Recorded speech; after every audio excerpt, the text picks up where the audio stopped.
Good morning and happy Sunday to you all. I hope you had a good Sabbath or Saturday yesterday. But today I just wanted to talk to you about a topic which I titled The Freedom of Letting Go.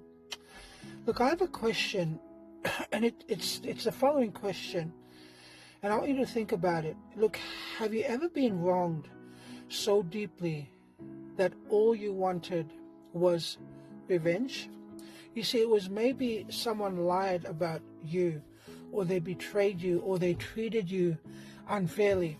You see, as human beings, our natural instincts is to fight back or to get even. But I want you to listen to what the Bible says in Romans chapter 12, verses 19. And the Bible says the following: Beloved, never avenge yourselves, but leave it to the wrath of God. For it is written, vengeance is mine, I will repay, says the Lord.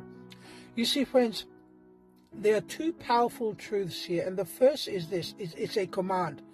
It says, don't take revenge. You see, friends, that's really hard, isn't it? Because revenge feels like justice. But in reality, revenge only deepens the wound. And it changes you to anger, and it changes you to bitterness. Secondly is this, it's a promise. You see, friends, God says, I will repay. And that means every injustice, every wrong, every hidden evil will one day be addressed by God himself. You see, friends, he sees what you've suffered, and he has not forgotten. You see, the point is here, here's the connection. Because God promises to handle justice, you and I are free to let go of vengeance. We don't we don't need to carry that burden anymore.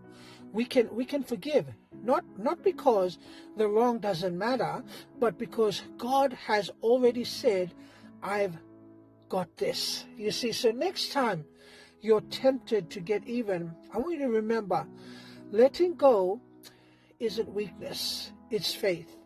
It's trusting that God, the God of the universe, the God of the universe is both merciful and he's both just.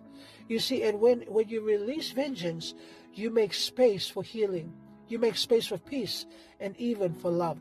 See, friends, the point is this. True justice belongs to God, and true freedom belongs to those who trust him with it. God bless.